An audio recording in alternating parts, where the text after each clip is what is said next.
If he was the wrong one, imagine how much you could love somebody when it's meant to be. You don't even know how good it's gonna be. He was. I wrote this song, The Wrong One, with Sarah Manning back in 2021, I think. And I'm so excited that it's coming out now as a collaboration with Max and I. I loved the song, the demo, when I first heard it, and like I knew like right away, like it was like just astronomical amount of potential for it. So anytime that someone allows me to, you know, touch their art and like go in and manipulate the whole thing to make it something just bigger and more emotional, like I'm just in my element. So this was the demo they sent me. I know you swore up and down that the stars would align for you. And they had no like plan, I assumed, to release it or anything. We wrote this song a couple years ago, I guess. Sarah was connected with Nick, and she sent him a couple of songs that she had written, and Nick really liked The Wrong One and offered to produce it out. And it was kind of really random how it all came about, but I would say my intention behind the production of The Wrong One was really to kind of treat Eliza's delicate vocal and still maintain like that emotional, like kind of angelic quality to it. It took some time trying to figure out how to balance and like kind of keep the production almost like invisible up until like the point in which like I'm able to kind of go crazy with it.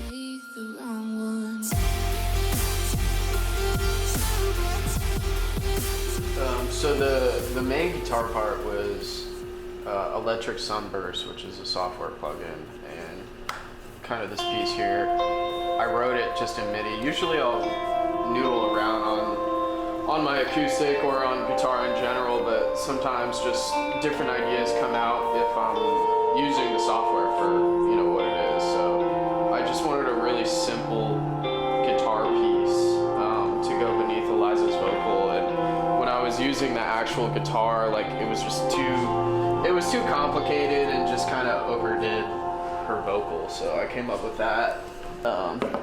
And so in the drop piece, you just have more of the Electric Sunburst, and to give it more of the EDM feel, so you don't just have guitars blasting in your ear, I'll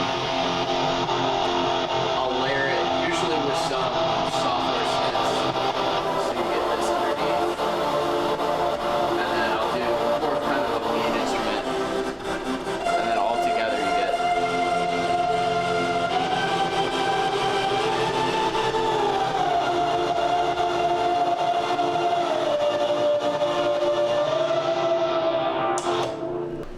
Vocal chops are always unique, always different, and depending on the song, you know, I'll add different effects to them. So this one I just wanted to kind of distort, so it came over top a little bit, but this is.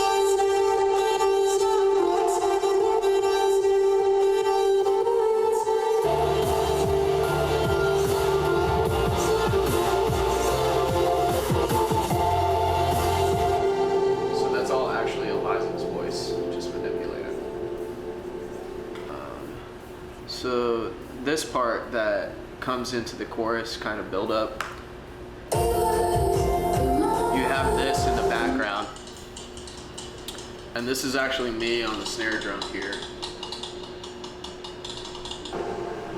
So something I've learned from other EDM artists is you can have all the software instruments in the world, but if you don't have some element of real instruments in your song, then it just kind of takes away from like the humanness of it. So I always try to add just, you know, a couple pieces. This song doesn't have too many, but it was important that it had something.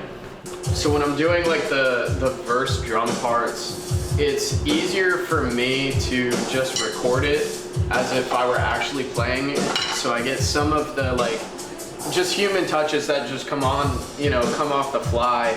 Like just a little the cymbal opening and the cymbal in different places, but I don't really like to just like draw it since I can play it. I'm a lot faster that way. So I take advantage of that when I can. When Eliza and Sarah were over recording the vocals, I didn't quite know like what I wanted for the second part, but I always have them kind of run ad-libs and just off the cuff, like just give me some, you know, backing pieces. But Eliza actually, this came out and I ended up making this like a focal point kind of for the last section of the song, just her ooze.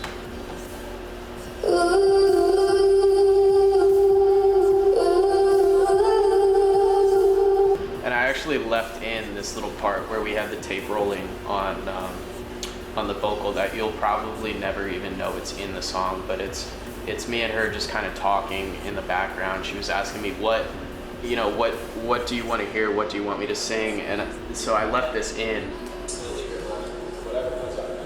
And it was just me saying like, I'm just gonna leave the tape rolling. Whatever comes out, comes out. And then I thought it was kind of funny that the next part, it was all her ooze that they just came out and it became like this focal point of the song. So